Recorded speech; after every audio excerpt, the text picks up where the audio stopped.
ദേവാലയങ്ങളിൽ നിന്ന് ക്രൂശിത രൂപങ്ങൾ നീക്കം ചെയ്യാൻ ഉത്തരവിട്ട ചൈനീസ് ഉദ്യോഗസ്ഥർ.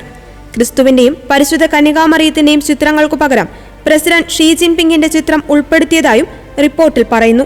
കഴിഞ്ഞയാഴ്ച United state commission on international religious freedom പ്രസിദ്ധീകരിച്ച റിപ്പോർട്ടിലാണ് അന്താരാഷ്ട്ര തലത്തിൽ സംരക്ഷിക്കപ്പെട്ടിരുന്ന മതസ്വാതന്ത്ര്യ അവകാശങ്ങൾ തുടർച്ചയായി ലംഘിക്കുന്നതെന്ന് വ്യക്തമാക്കുന്നത്.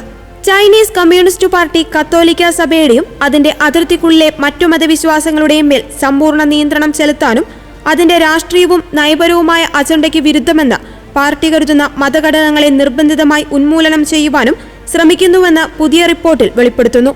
സിനിക്കൈസേഷൻ അഥവാ ചൈനീസ് സംസ്കാരവുമായി എന്തെങ്കിലും അനുരൂപമാക്കുക എന്ന നയമാണ് ഇവിടെ സ്വീകരിക്കുന്നത്. എന്നാൽ ഈ നയത്തിന്റെ പേരിൽ അടിസ്ഥാനപരമായ വിശ്വാസങ്ങളെ രാഷ്ട്രീയ അജണ്ടയ്ക്കും മാർക്സിസ്റ്റ് കാഴ്ചപ്പാടിനും വിധേയമാക്കുകയാണ് ചെയ്യുന്നത്. അവർ മതഗ്രന്ഥങ്ങൾ സെൻസർ ചെയ്യുകയും കമ്മ്യൂണിസ്റ്റ് പാർട്ടിയുടെ പ്രത്യയശാസ്ത്രം പ്രസംഗിക്കുവാനും മുദ്രാവാക്യങ്ങൾ പ്രദർശിപ്പിക്കുവാനും നിർബന്ധിക്കുകയും ചെയ്യുന്നു. പ്രസിഡന്റ് ഷിയുടെ കീഴിലുള്ള മതപീഡനം മാവോ കാലഘട്ടത്തിന് ശേഷം ചൈനീസ് കത്തോലിക്കർക്ക് ഏറ്റവും കൂടുതൽ അടിച്ചമർത്തൽ നേരിട്ട സമയമാണ്. മതത്തെ നിയന്ത്രിക്കുവാനുള്ള കമ്മ്യൂണിസ്റ്റ് പ്രത്യയശാസ്ത്രങ്ങളുടെ ശ്രമങ്ങൾ കത്തോലിക്കർക്കു മാത്രമല്ല, പ്രൊട്ടസ്റ്റന്റുകാർ, മുസ്ലിങ്ങൾ, താവോയിസ്റ്റുകൾ, ബുദ്ധമതക്കാർ, ചൈനീസ് നാടോടി മതങ്ങളുടെ അനുയായികൾ എന്നിവരിലേക്കും വ്യാപിക്കുന്നു.